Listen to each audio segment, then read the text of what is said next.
And then can I do 10? And then can I do 15? And then can I sit through an entire section?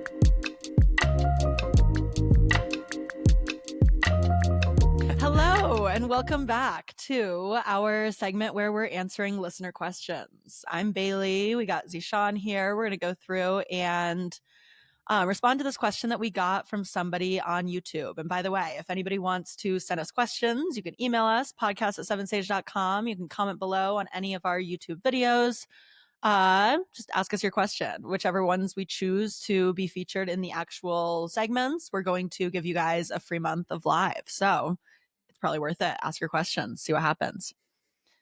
What do we got today? You want to read the question for us? So the email says, "Good morning. I hope you're doing well.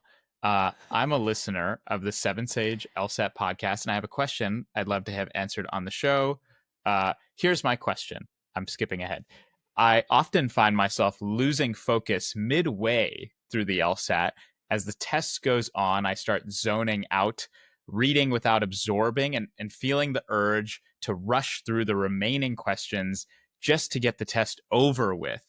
How can I improve my mental endurance and maintain focus throughout the entire test, especially during the later sections?" Thanks so much for your time. Look forward to hearing your answer. From Diana. Thank you for the question, Diana. You are not the first to ask this question. And I'm willing to bet hundreds and hundreds and hundreds of dollars that you will not be the last. It is almost a rite of passage on the LSAT, I would say. They do this to you. Yeah. Bailey, I would love to hear your thoughts, but I would even just start by affirming Diana here and saying that this is totally normal. This test demands a lot of your cognitive attention. It will make you tired. It will make your brain tired. And so focusing for this amount of time is not everybody's normal state, or it's not an ability you're born with, per se. Right. So I'll start there. Then we can get into advice. No, you're absolutely right. Yeah, I was going to say very similar things. I mean, as soon as I opened this, I was like, me, same. Many of my students, yes, 100%. But yeah, just because it's a universal issue, I don't know, that doesn't make it any less annoying, any less like needing to be solved. So let's come up with some different approaches. I think we're going to separate this into like big picture approaches where you really want to just be focusing on increasing your endurance via drills and via full sections and then full PTs. And we're going to give a little bit of advice on that. But we also want to make sure that we give some advice on just like what to do in the moment when you realize that's happening. Because like practically, I had that problem for so much of my studying. I did notice it start to dissipate as I just was more comfortable with solving the questions. I was more comfortable with doing all those questions back to back. I'd up my own endurance. But also, I still, by the end of my studying, would realize that little like, oh no, panic is setting in. All the words are looking like alphabet soup. Maybe it's not even panic because I'm just bored and like checked out. Whatever it was, that just, it happens to happen a lot. And so, yeah, let's come up with some ways to figure it out. You were going to talk about increasing your drills as you go, right? Yeah. I mean, I 100% agree with that point you made, which is like, you know, you got to ask yourself, can I focus on one question right now? Like, can I do a question start to finish? You know, if it's a flaw question, for example, identifying the conclusion, the premises, pre-phrasing, eliminating answer choices, the whole way through. Ideally, that takes you about 2 minutes or so. Some are faster, some are slower. But you got to ask yourself, can I do one? And once you can do one, you got to ask yourself, can I do 5? Right? And how's my brain feeling? Am I getting tired? And then can I do 10? And then can I do 15? And then can I sit through an entire section without sort of burning out, losing focus, and increase your, you know, endurance can be trained, I guess is my point. Like you might start somewhere, but increase the number of questions you can do in a row over time, and you will naturally build endurance. Also, the more exposure you give yourself to doing a lot of questions in a row, the more your brain will become more like efficient about the thinking process. And it won't feel like I have to think all the way through this every single time. It'll become a little more natural.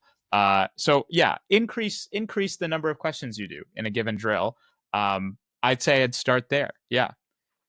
Right. Yeah. And I What do feel you like think, people might be Bailey? listening to this and thinking, no, agreed. 100% agree. Yeah. I think people might be thinking like, oh, but I'm so far into my LSAT studying. Like maybe I'm like so close to my test right now, or like Mm, I've already gone through the drilling process. I think honestly, I would give the same advice in the first place. Like, well, hold on. Like if you've been studying for a while, how much of your time is just spent doing PTs or doing full sections without dialing it back and doing a little bit of drilling and then increasing it as you go? Like maybe you just need to do a little bit of dialing back, going to the basics, and then increasing after that could be a good little way to reset. Other thing we were mhm, talking about was kind of giving yourself, like, people talk about this like running with weights on kind of metaphor, like giving mhm, yourself really hard sections that are longer than normal. People talk about doing 35 questions in an LR section, giving yourself 45 minutes for that. Or doing a 5 passage RC section and giving yourself, yeah, maybe 45 minutes for that as well. But just making sure that you can train your brain. And I would, by the way, like amp that up as well. Don't just all of a sudden make yourself do that. But once you've done that enough times, train your brain to be able to do what's more mentally grueling than the actual test. And then when you mm, take the actual test or do a regular section, this was like 26 for LR or 28 yeah. ish for RC questions, it's going to feel so much more chill. You're going to be like, oh, cool. I have superpowers now. Yeah, yeah, 100%. I think that's great advice. I never did the 35 question LR section thing, but I think it's a great Neither did idea. I, What but I've one thing heard I that it's did really good advice. Yeah, one thing I did do was I created entire LR sections of 4 and 5 star questions.